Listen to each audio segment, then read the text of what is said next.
The second story I'm going to read to you is actually a poem that was written in 1822 by Clement C. It's called The Night Before Christmas, and it's about a man called St. Nicholas, who some people call Santa Claus. Now, the true story of Santa Claus begins with St. Nicholas, who was born 300 years after Jesus Christ. His parents were very wealthy and raised him to be a devout Christian, but died while Nicholas was still young. Obeying Jesus' word to sell what you own and give the money to the poor, Nicholas used his whole inheritance to help the needy, the sick, and the suffering. He dedicated his life to serving God and became known throughout the land for his generosity to those in need and his love for all children. It was the night before Christmas when all through the house not a creature was stirring, not even a mouse. The stockings were hung by the chimney with care in hopes that St. Nicholas would soon appear.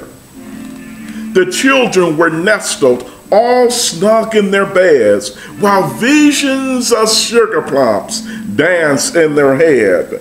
And Mama in her kerchief and I in my cap had just settled our brains for a long winter's nap. When out on the lawn there rose such a clatter, I sprang from my bed to see what was the matter. Away to the window I flew like a flash, tore open the shutters, and threw up the sash. The moon on the breast of the new fallen snow gave the luster of midday to objects below, when what to my wondering eyes should appear but a miniature sleigh and 8 tiny reindeer. With a little old driver so lively and quick, I knew in a moment it must be St. Nick. More rapid than eagles, his coursers they came, and he whistled and shouted and called them by their name. Now Dasher, now Dancer, now Prancer and Vixen, on Comet, on Cupid, on Donner and Blitzen. To the top of the porch, to the top of the wall, now dash away, dash away, dash away all. As dry leaves that before the wind hurricane fly, when they meet with an obstacle, mount to the sky.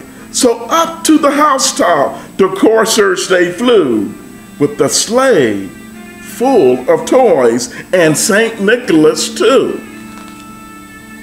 And then, in a twinkling, I heard on the roof the prancing and prowling of each little hoof. As I drew in my head and was turning around, down the chimney St. Nicholas came about. He was dressed in all fur from his head to his foot, and his clothes were all tarnished with ashes and soot. A bundle of toys he had flung on his back, and he looked like a peddler just opening his pack. His eyes, how they twinkled, his dimples, how merry. His cheeks were like roses, and his nose like a cherry. His drool-wallow mouth was drawn up like a bow, and his beard of his chin was as white as snow. The stump of a pipe he held tight in his teeth, and the smoke it enriched his head like a wreath. He had a broad face and a little round belly that shook when he laughed like a bowl full of jelly. He was chubby and plump, a right jolly old elf, and I laughed when I saw him in spite of myself.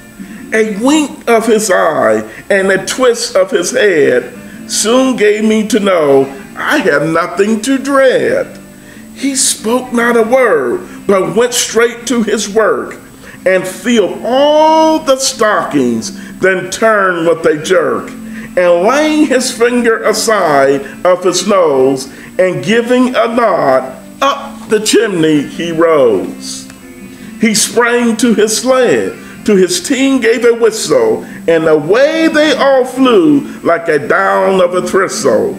But I heard him exclaim, ere he drove out of sight, happy holidays to all, and have a good night.